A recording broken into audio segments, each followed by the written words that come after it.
মহান আল্লাহ পাক রব্বুল আলামিনের দরবারে অগণিত অসংখ্য শুকর, যে আল্লাহ পাক রব্বুল আলামিন মাহে রমাদান মাসের রোজা সমাপ্তি করে শাওয়াল মাসের প্রথম জুমায় আল্লাহ তাআলার ঘরে মসজিদে আসার এবং বসার যে সুযোগ করে দিয়েছেন, এজন্য মহান প্রভুর দরবারে কালিমাত শুকর আদায় করি, সকলে বলি আলহামদুলিল্লাহ।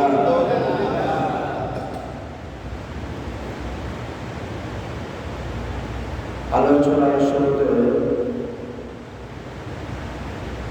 একটা কথা জিজ্ঞেস করি, যে ব্যক্তি ফরজ বিধান মানে না, কি বিধান? ফরজ বিধান মানে না, তার কাছে মুস্তাহাবের কোনো ওয়াজ করার দরকার আছে নাকি? মাশাআল্লাহ। যে ব্যক্তি ফরজ বিধান মানে না, তার কাছে মুস্তাহাবের কোনো দাম।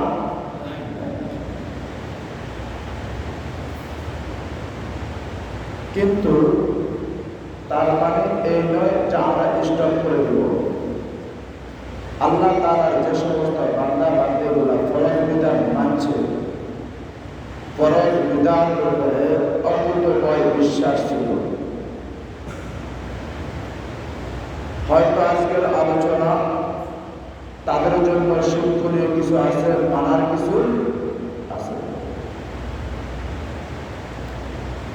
আল্লাহ পাক রব্বুল আলামিন মাহে রমাদানের 30টি রোজা নয়, 1 মাস রোজা আমাদের উপরে ফরজ করছে। কয় মাস রোজা? 1 মাস রোজা।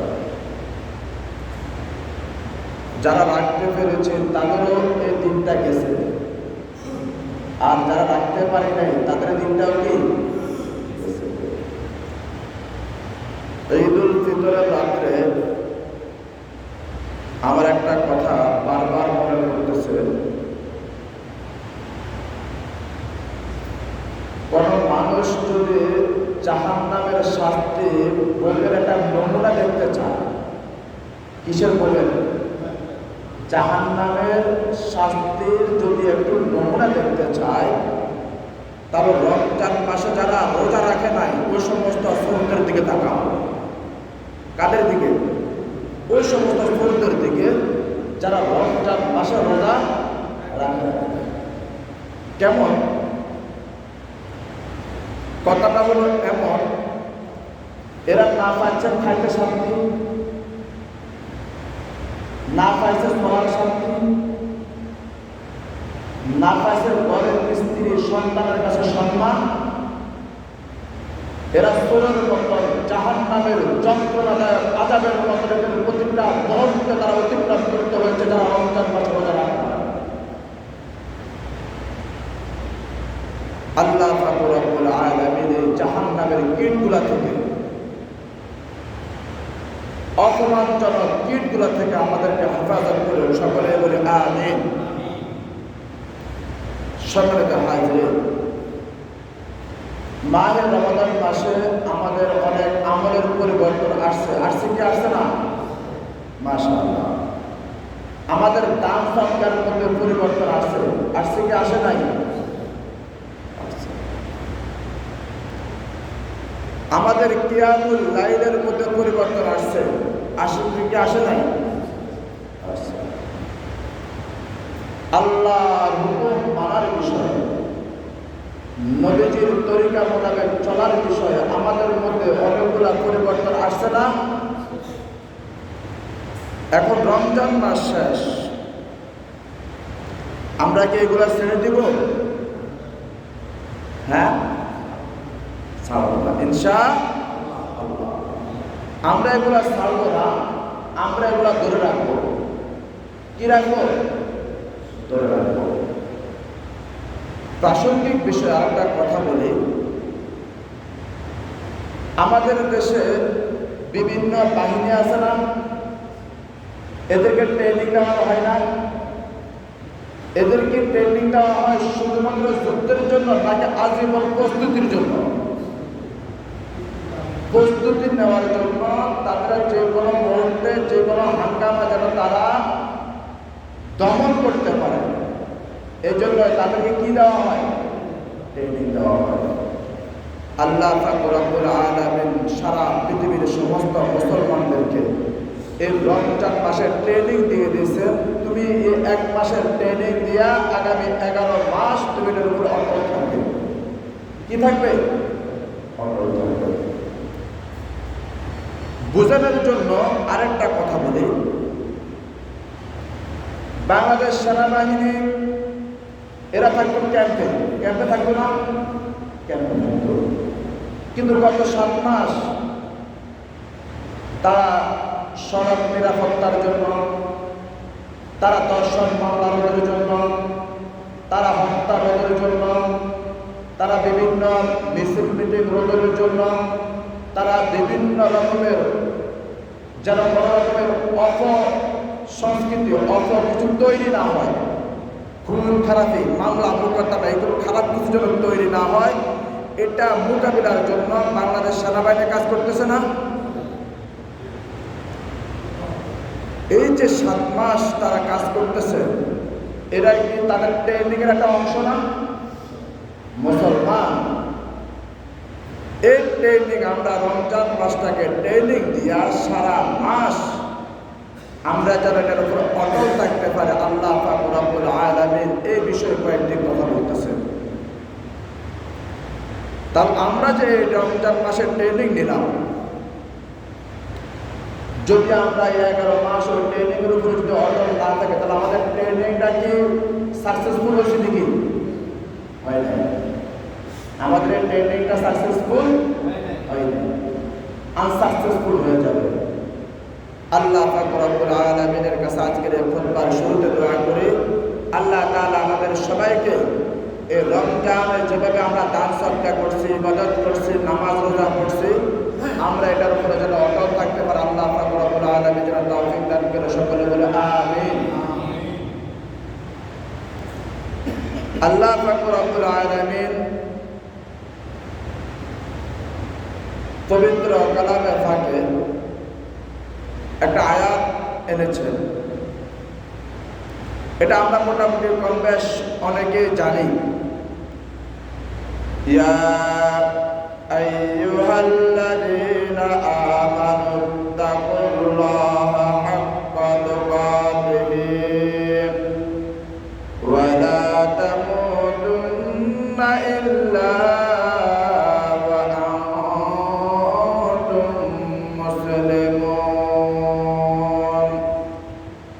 আল্লাহ পাক রব্বুল আলামিন বলেন, হে আমার বান্দা বান্দী, তোমরা আমি আল্লাহকে ভয় করো। ইমানদারদেরকে বলতেছে, বিশ্বাস যারা অর্জন করেছে তাদেরকে বলতেছে, বিশ্বাসীগণ তোমরা আমি আল্লাহকে কি করো? ভয় করো। আমানুত্তাকুল্লাহ হাক্কা তুকাতিহি ওয়া লা তামুতুন্না ইল্লা ওয়া আনতুম মুসলিমুন। কেমন ভয় করবা? যেমন ভয় করলে তোমার মধ্যে তাকওয়া আসবে। ওরে আল্লাহর বান্দা মুসলমান, এমন তাকওয়া নয়, এমন ভয় নয়। রমজান মাস শেষ হওয়ার সাথে সাথে তুমি পার্কে পার্কে ঘুরবা, অবৈধ মিলামেশা করবা, অবৈধ নারীর সাথে, যার সাথে তোমার দেখা করা হারাম, যার সাথে তোমার কথা বলা হারাম, যার সাথে তোমার সম্পর্ক হারাম, ওই নারীকে নিয়ে তুমি গ্রিন পার্কে যাইবা, বিভিন্ন পার্কে যাইবা, নটরাজ অপসংস্কৃতি তৈরি করার জন্য তুমি চেষ্টা করবা। এমন ভয় করার কথা বলে নাই। যে ভয় থাকলে, যে তাকওয়া অর্জন করলে তুমি খারাপ কোনো কাজ করবে না, অপসংস্কৃতিমূলক কোনো কাজ করবে না। যার সাথে তোমার দেখা করা হারাম ছিল, তুমি ওই হারামকে হারাম মানিয়া তার সাথে চলাচল করবে না। এরকম তাকওয়া অর্জন যারা করতে পারবে তাদেরকে আল্লাহ পাক রব্বুল আলামিন বলতেছেন, হে আমার বিশ্বাসীগণ, তোমরা আমি আল্লাহকে ভয় করো, যেন তোমরা তাকওয়া অর্জন করতে পারো। যারা তাকওয়া অর্জন করতে পারবে এমন ভাবে অটল থাকো, ওয়ালা তামুতুন্না, তোমরা মৃত্যুবরণ করিও না, ইল্লা ওয়া আনতুম মুসলিমুন। আমার তাকওয়া ছেড়ে দিয়া তুমি মৃত্যুবরণ করিও না, আমাকে ভয় ছাড়ি দিয়া তুমি মৃত্যুবরণ করিও না, আমাকে অবিশ্বাস করিয়া তুমি মৃত্যুবরণ করিও না, আমার হুকুমের উপরে অটল থাকিয়াই তুমি মৃত্যুবরণ করো।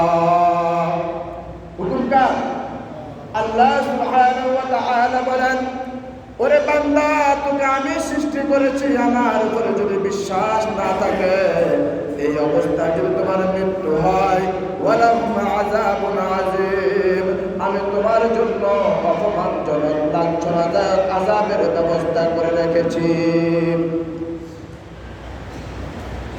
যদি রমজান মাসে আমরা তাকওয়া অর্জন করতে পারতাম, যারা আমার ফেসবুকের সাথে অ্যাড আছেন তারা দেখেছেন, আমি গত 2 দিন আগে তাদেরকে দেখানোর চেষ্টা করেছি নারী পুরুষ অবাধে মিলামেশা করা হালাল না হারাম। কথা কয় না, হালাল না হারাম? তাহলে যে সমস্ত নারী পুরুষ অবাধে মিলামেশা করার জন্য বিভিন্ন পার্কের নামে, বিভিন্ন গান বাজনার নামে যেখানে অংশগ্রহণ করেছে, অবাধে মিলামেশা করেছে, হারামে সম্পৃক্ত হয়েছে, আপনি তাকে কিভাবে তাকওয়া অর্জন করেছে বলতে পারেন? সে কি তাকওয়া অর্জন করতে পেরেছে? না, তার মধ্যে তাকওয়ার বিন্দু পরিমাণও আসে নাই। না হয় রমজান মাস শেষ হইতে না হইতে কিভাবে সে অবাধে মিলামেশা শুরু করতে পারে? এই কথাগুলা বললে আমাদেরকে অনেকেই বলে যে আপনারা এত বিষয় মাথা কামান কেন? আমি প্রাসঙ্গিক বিষয় আপনাদেরকে একটা কথা জিজ্ঞেস করি, সুদ খাওয়া কি? কথা কয় না, সুদ খাওয়া কি? তো সুদ দেওয়া কি? বুঝে না? সুদ খাওয়া যদি হারাম হয়, সুদ দেওয়া কি? তো সুদকে যে সহযোগিতা করছে এটা কি? সুদকে যে সমর্থন করছে ওই বেয়াদব হারাম কাজ করছে নাকি হারাম কাজ করে নাই? এই মুসলমান, খুব কষ্ট লাগে কথাগুলো বলতে। আমরা যখন এদের বিরুদ্ধে কথা বলি তখন বলে হুজুর এত বিষয় মাথা খাবে কেন? সুদ খাওয়া, সুদ দেওয়া, সুদকে সহযোগিতা করা, সুদের সাক্ষী হওয়া, সব কিছুই কি? আমি দেখতেছি আমার এই বয়স্ক বাবাটা জাহান্নামে চলে যাচ্ছে। আমি দেখতেছি আমার এই বাবা সুদের কারবারের সাথে জড়িত। আমি যদি তাকে বলি, বাবারে তোমার পা ধরে বলতেছি তুমি এই সুদের কারবারের সাথে জড়িত হইও না, সে যদি আমাকে শত্রু ভাবে, আমার কি কোনো দোষ আছে এখানে? আমি তো তাকে জান্নাতে নেওয়ার জন্য, কোথায় নেওয়ার জন্য? জান্নাতে নেওয়ার জন্য।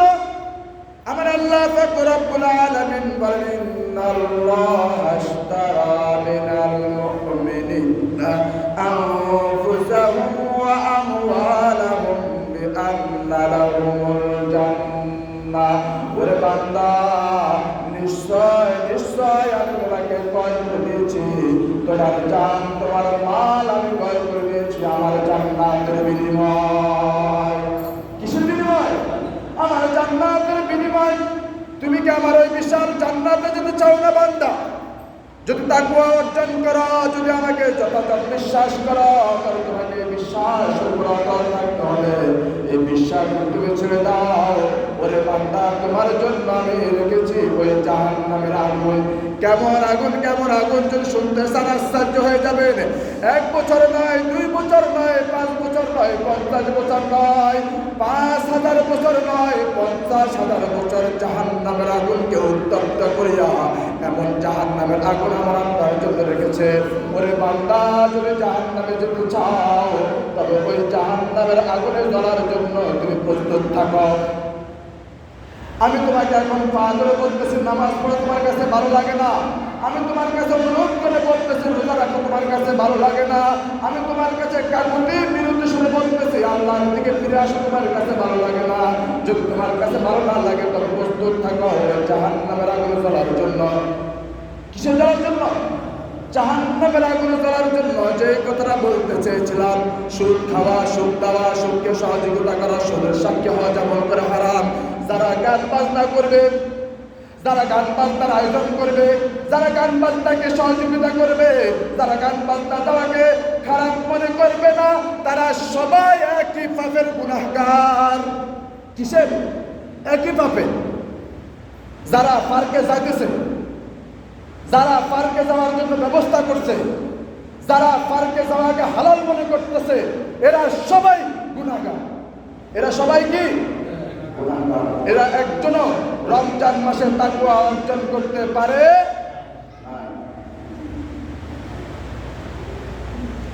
অনেকে আমাদেরকে বুঝাইতে চায়, আমি তো আমার স্বাস্থ্যবানকে লই আইছি। কথা কয় না, কারে লই আইছি? আর স্বাস্থ্যবানকে ঘুরতে মন চাইছে, স্বাস্থ্যবানের লই আইছি পার্কে। স্বাস্থ্যবানের সাথে তার দেখা করা হালাল না হারাম?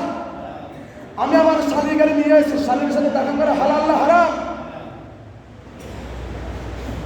আমার আল্লাহ পাক রব্বুল আলামিন পবিত্র কালামে পাকে খুব সুন্দর করে বর্ণনা করে বলেন, যে ব্যক্তি হারাম কাজের মধ্যে মারা গেল, যে ব্যক্তি নাফাকিয়ত কাজের মধ্যে মারা গেল, যে ব্যক্তি নাজাসাত নাফাকিয়া কাজের মধ্যে মারা গেল, ওই ব্যক্তিকে ওই শাস্তি ভোগ করতে করতে আমার আল্লাহ পাক রব্বুল আলামিন কিয়ামতের ময়দানে উঠানো হবে। কোথায় উঠানো হবে? আমাদের সমাজে কিছু লোক গান শুনতে শুনতে মারা যায় না, তার শাস্তি হবে কিয়ামত পর্যন্ত, তাকে যন্ত্রণাদার কানের মধ্যে শাস্তি দিতে থাকবে। এই মুসলমান, কি হয়ে গেছে আমাদের? এজন্য বলতে চাইছে, ওলা তামুতুন্না ইল্লা ওয়া আনতুম মুসলিমুন। আল্লাহ রাব্বুল আলামিন আদর করিয়া বান্দারে বলে, বান্দারে আমি তোর খুব আদর করে বানাইছি। কি করে বানাইছি? আদর করে বানাইছি। বান্দারে মুসলমান না হইয়া, কি না হইয়া? মুসলমান না হইয়া রে বান্দা মরিস না। মরলে তোর জাহান্নাম দেওয়া ছাড়া আমার আর কোনো উপায়। এত সুন্দর করে বর্ণনা করার পরেও যদি বান্দা জান্নাতে যাইতে না পারে, আল্লাহর কি কোনো দোষ আছে নাকি? ফারিকুন ফিল জান্নাতি ওয়া ফারিকুন ফিস সাইর। বান্দারে, রমজান মাসের মাধ্যমে আমি তোমাকে তাকওয়ার রাস্তা দেখাই দিলাম। কিসের রাস্তা? তাকওয়ার রাস্তা দেখাই দিলাম, জান্নাতের রাস্তা দেখাই দিলাম রে বান্দা। তারপরেও যদি তুমি ভালো পথ থাকতে না পারো, ভালো পথ যদি অবলম্বন করতে না পারো, ভালো পথের উপর যদি অবিচল থাকতে না পারো, তবে আমি তোমার জন্য এই জাহান্নাম প্রস্তুত রেখেছি। দেখেন, ফারিকুন ফিল জান্নাতি ওয়া ফারিকুন ফিস সাইর। যদি তুমি নাফরত থাকতে পারো, আমি তোমাকে জান্নাত দিয়ে দেব। আর যদি তুমি নাফরত থাকতে না পারো, তবে আমি তোমার জন্য জাহান্নাম প্রস্তুত রেখেছি। ঘোষণাকার আল্লাহ সুবহানাহু ওয়া তাআলা। সাবধান হতে হবে কি হবে না? শাওয়াল মাসের রোজা নিয়ে কথা বলবো। কি বলবো? যেখানে ফরজ বিধানের খবর নাই, সেখানে মুস্তাহাব রোজা দিয়ে করতাম। এই সমাজের সবাইকে রমজান মাস রোজা রাখছে। আল্লাহর হুকুম আজকের ফজর নামাজ সবাইকে পড়ছে।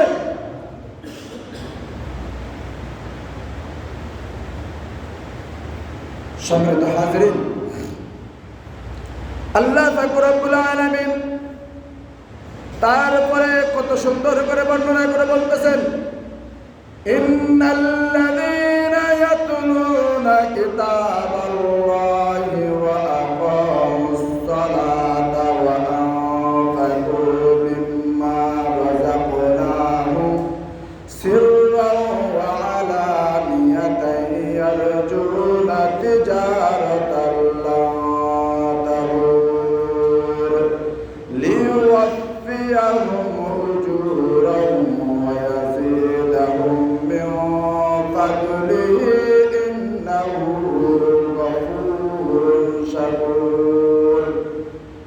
আমার আল্লাহ পাক রব্বুল আলামিন পবিত্র কালামে পাকে বলেন, ইন্নাল্লাযীনা ইয়াতলুনা কিতাবাল্লাহ। আমাদের সমাজে রমজান মাসে কোরআন শরীফ পড়ছি কি পড়ি নাই? আল্লাহ পাক রব্বুল আলামিন তাদের উদ্দেশ্য করে বলতেছে, বান্দা রমজান মাসে যেমন করিয়া কোরআন তেলাওয়াত করেছো, রমজানের পরেও 11 মাস তুমি কোরআন তেলাওয়াত করো। সুবহানাল্লাহ। কি তেলাওয়াত করো? কোরআন তেলাওয়াত করো, কোরআনের উপর অটল থাকো, কোরআনের গবেষণা করো। কোরআন বাংলা ইংরেজি, বাংলাতে এখন কোরআন শরীফ আছে। যারা ইংরেজি আরবিতে পড়তে পারে না তারা বাংলাতে কোরআন শরীফ পড়বেন। বাংলাতে অর্থ সহকারে কোরআন শরীফ আছে, যারা বাংলা পারেন একটু একটু অর্থ সহকারে পড়বেন, তাহলে বুঝবেন কোরআন আপনার সাথে কি কথা বলতেছে। কোরআন আপনার সাথে কথা বলতেছে, কিন্তু আমরা না বোঝার কারণে আমরা মনে করছি কোরআন কি জানে কি একটা জিনিস, কিন্তু কোরআন আপনাকে আমার সাথে কথা বলতেছে। কোরআন কার? আল্লাহ রাব্বুল আলামিন বলেন, কোন বান্দা এবং বান্দি যদি আমার সাথে কথা বলতে চায় তাহলে সে যেন আমার কি বলে? কোরআন পড়ে। কি বলে? কোরআন পড়তে হবে কি হবে না?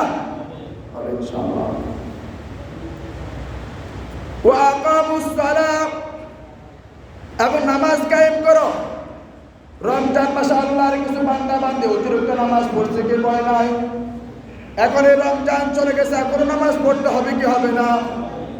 এই যে রমজান মাসে একে 70, রমজান মাসে একে কি 70, এখন রমজান মাসে না একে 70 আসছিল, অন্তর একে 70, এখন নামাজ পড়িয়েন না, নামাজ আর পড়িয়েন না, নাকি পড়বেন? ইনশাআল্লাহ পড়বেন। আল্লাহ তাআলা আপনাদের সবাইকে 5 ওয়াক্ত নামাজ পড়ার তৌফিক দান করেন, বলেন আমিন। 5 ওয়াক্ত নামাজ পুরা বছর হায়াতুল জিন্দেগির প্রতিটা মুহূর্ত আপনার উপর ওয়াক্ত যখনই ফরজ হবে তখনই আপনার উপর আদায় করতে হবে। সুস্থ থাকা পর্যন্ত, যতক্ষণ সুস্থ আছেন ততক্ষণ পর্যন্ত 5 ওয়াক্ত নামাজ পড়া ফরজ না সুন্নাত? পড়তে হবে তো ইনশাআল্লাহ। ওয়া আকামুস সালাত, আল্লাহ পাক রব্বুল আলামিন বলেন নামাজ কায়েম করো। তাহলে 1 নম্বরে পাইছি কোরআন তেলাওয়াত, 2 নম্বরে পাইছি কি? নামাজ কায়েম করা। ওয়া আনফাকু মিম্মা রাযাকনাহুম, তারপর আল্লাহ পাক রব্বুল আলামিন গোপনে এবং প্রকাশ্যে দান সদকা করো। রমজান মাসে আল্লাহর অনেক বান্দা বান্দে দান সদকা করছে না? কথা বলেন, দান সদকা করছেন না আপনারা? এখন রমজান চলে গেছে, দান সদকা করিয়েন না। যার যতটুকু সামর্থ্য আছে, যার যতটুকু সামর্থ্য আছে ওই পরিমাণ, হোক গোপনে হোক প্রকাশ্যে, হোক গোপনে হোক কি প্রকাশ্যে, আল্লাহর রাস্তায় দান করতে হবে ইনশাআল্লাহ। সিররাও ওয়া আলানিয়াতান ইয়ারজুনা তিজারাতান লা তাবুর। আল্লাহ পাক রব্বুল আলামিন বলেন যারা এই সমস্ত কাজের সাথে সম্পৃক্ত ছিল তারা আমার সাথে ব্যবসা করছে। কার সাথে? আল্লাহর সাথে ব্যবসা করছে।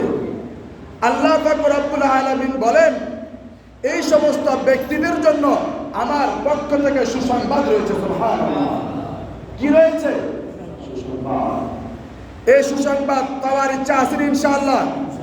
তাহলে আমরা নামাজ পড়বো, কোরআন তেলাওয়াত করব, গোপনে হোক প্রকাশ্যে হোক আমরা কি করব?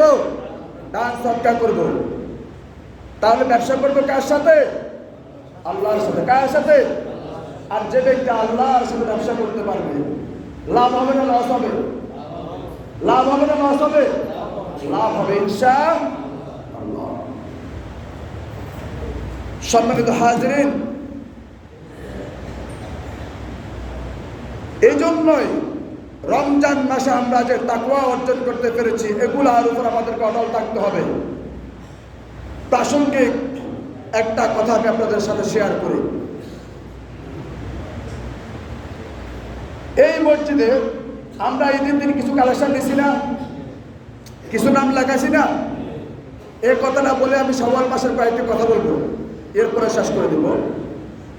আমরা ধরেন সবাইকে ওই টাকাগুলো এখনো দিয়ে দিছি, কথা কথা দিয়ে দিছি নাকি? দিয়ে দিই নাই।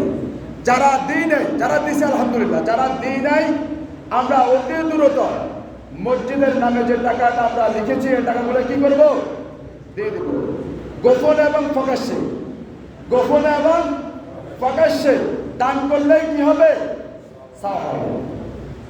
এই জন্য আমরা দানটা মসজিদের জন্য বরাদ্দ দিয়ে দিব ইনশাআল্লাহ। এর বাইরে যদি এখানে কেউ উপস্থিত থাকেন আপনিও চাইলে আমাদের এসির জন্য এবং উপরের মাইকের জন্য অংশীদার হতে পারেন, সেটা আপনারা কালেকশন করবো না। ওনাদের সাথে কথা বলে কিছু দেখাতে পারেন, আলহামদুলিল্লাহ। সম্মানিত হাজরিন, এবার মুস্তাহাব যে কথাটা শুরু লগ্নে বলছিলাম, এখন কি মাস? শাওয়াল মাস। কি মাস? শাওয়াল মাস। আল্লাহ রাসূল সাল্লাল্লাহু আলাইহি ওয়াসাল্লাম বলেন, যে ব্যক্তি শাওয়াল মাসে 6টি রোজা রাখবে, কয়টি রোজা রাখবে? 6টি রোজা রাখবে, রমজানের রোজা পালন করলো এবং শাওয়াল মাসে 6টি রোজা রাখলো। কয়টি রোজা? 6টি রোজা রাখলো। আল্লাহ পাক রব্বুল আলামিন তার আমলনামায় পুরো 1 বছর রোজা রাখলে যে পরিমাণ সওয়াব হবে, ওই পরিমাণ সওয়াব তার আমলনামায় দিয়ে দিবেন। সুবহানাল্লাহ। আম্মা জান আয়েশা সিদ্দিকা রাদিয়াল্লাহু তাআলা আনহা বলেন, আমার রাসূল সাল্লাল্লাহু আলাইহি ওয়াসাল্লামের একটা আমল তোমাদেরকে আমি শোনাই।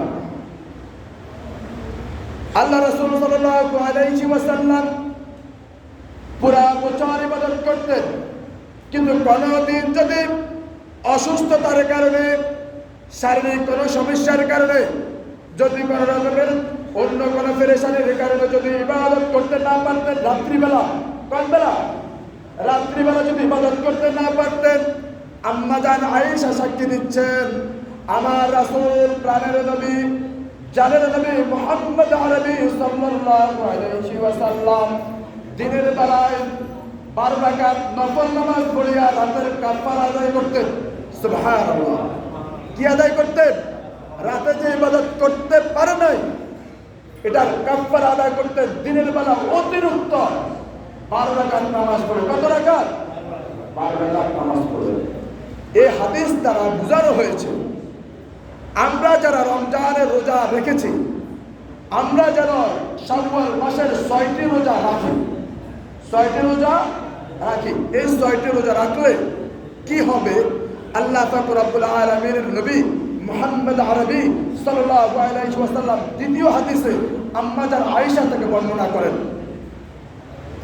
আম্মা জান আয়েশা থেকে বর্ণনা করেন, আল্লাহ রাসূল সাল্লাল্লাহু আলাইহি ওয়াসাল্লাম বলেন, যে ব্যক্তি শাওয়াল মাসে 6টি রোজা রাখলো, রমজানের রোজা রাখার পরে, রমজানের রোজা রাখার পরে, আবার যারা রমজানের রোজা রাখে নাই, এরা কি শাওয়াল মাসের রোজা রাখবে? এটাকে আমরা বিশ্বাস করব? যারা ফরজ বিধান মানে নাই, যারা ফরজ আইন বিধান মানে নাই, তারা শাওয়াল মাসের মুস্তাহাব রোজা রাখবে। এটা আমরা এত ব্যাকুল হই না যে আমরা এই কথাটা কি করব? বিশ্বাস করব। আমরা তাদের জন্য বলতেছি, যারা মাহে রমাদান মাসে রোজা রেখেছে, তারা যদি পারে শাওয়াল মাসের 6টি রোজা রাখবে। আল্লাহ রাসূল সাল্লাল্লাহু আলাইহি ওয়াসাল্লাম বর্ণনা করে, 6টি রোজা শেষ হওয়ার সাথে সাথে আল্লাহ তাআলা তাকে মাসুম বাচ্চা হিসেবে ঘোষণা করে দেন। সুবহানাল্লাহ।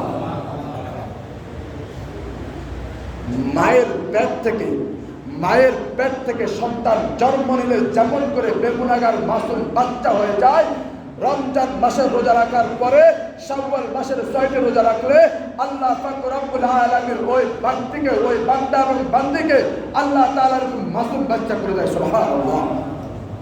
রাখার চেষ্টা করবো তো ইনশাআল্লাহ।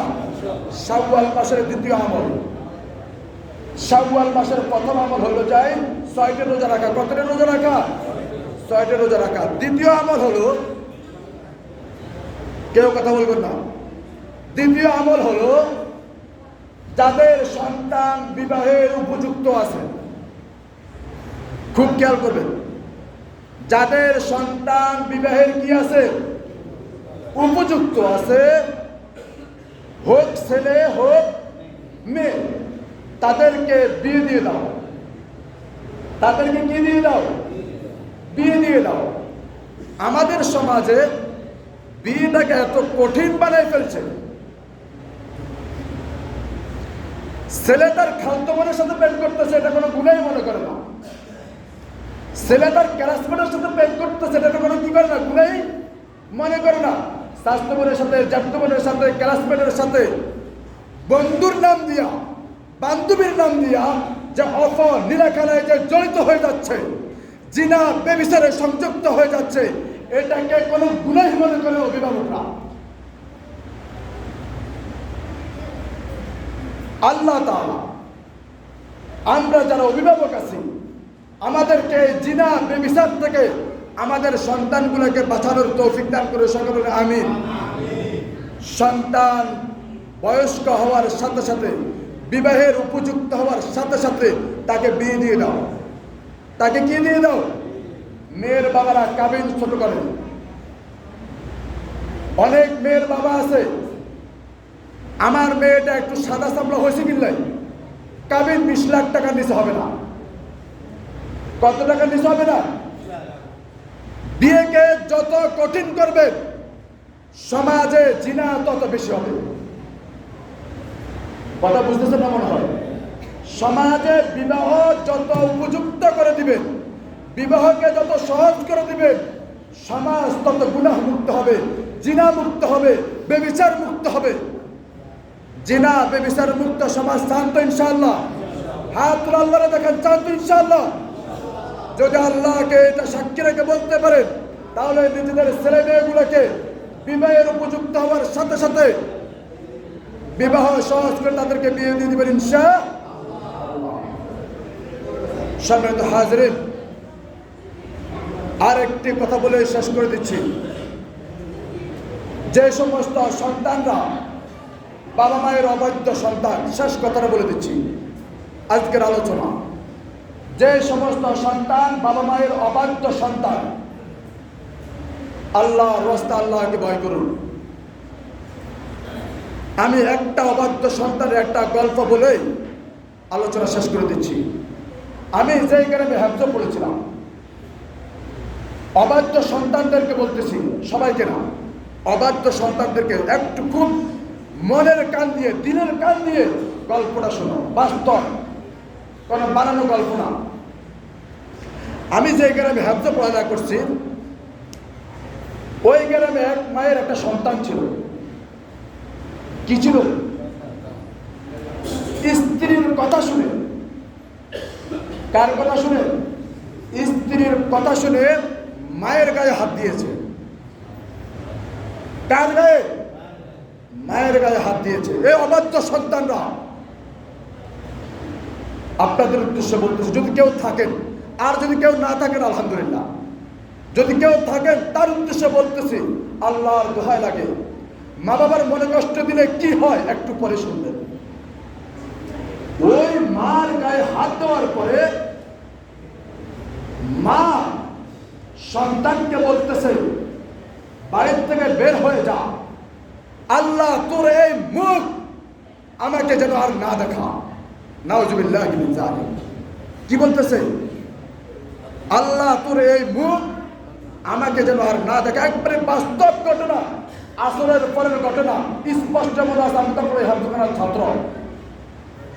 আসরের পরে সন্তান বের হয়ে যায়, মাগরিবের ওয়াক্ত শুরু হওয়ার আগে আগে সন্তানের লাশ মায়ের সামনে আসে। সন্তানের লাশ মায়ের সামনে আসে।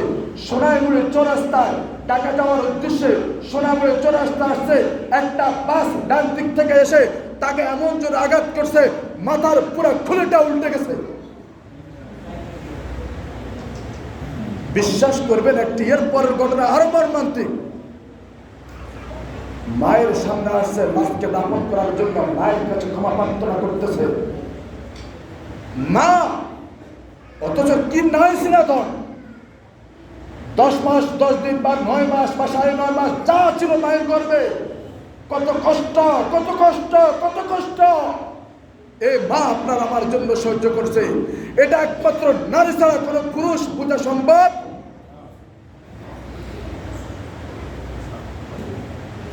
সম্মানিত হাজরিন, এই মা সামনে যখন সন্তানের লাশ আসছে, এলাকাবাসী, সমাজবাসী, গ্রামবাসী, আত্মীয় স্বজন সবাই তাকে ধরছে, সন্তানকে মাফ করে দেন। বিন্দু পরিমাণ, বিন্দু পরিমাণ মা কান্নাকাটি করে না, বিন্দু পরিমাণ, বিন্দু পরিমাণ কান্নাকাটি করে না। চালাই পেল, কোনো সমস্যা নাই, এই সন্তান আমার না। আজকের আসরের আগ পর্যন্ত এই সন্তান আমার ছিল। আসরের পরে অবাধ্য সন্তানেরা, তাদের উদ্দেশ্য বলতেছি, আল্লাহ মাফ করে দেখ। মায়া বাবার অভিশাপ যদি একবার আপনার জীবনে লেগে যায়, আপনার জীবনের সফলতা বলতে আর কোনো গল্প না। কোনো গল্প নাই। শেষ পর্যন্ত মানুষ আগুন দেওয়ার জন্য লাশের মধ্যে প্রস্তুত করে দিছে, পোড়ায় ফেলবে, তারপরেও যদি মাকে রাজি করাতে পারে যে আমি আমার সন্তানকে ক্ষমা করে দিয়েছি, তারপরও রাজি হয় না, তারপরও রাজি হয় না। সর্বশেষ সমাজবাসী আর কি করবে, বাধ্য হয়ে মুসলমানের বাচ্চা তো কবর দিয়ে দিছে। সম্মানিত হাজিরিন, সর্বশেষ কথা হলো এটা, অবাধ্য মা বাবার কোনো অবাধ্য সন্তান হওয়া যাবে। যাদের মা বাবা বেঁচে আছে, মা বাবা আপনার আমার জন্য কি সম্পদ, এটা হারাই বুঝবেন। আল্লাহ পাক রব্বুল আলামিন আমাদের সবাইকে মা বাবার বাধ্য সন্তান হওয়ার তৌফিক দান করুন। আমিন আমিন ওয়া আখির দাওয়ানা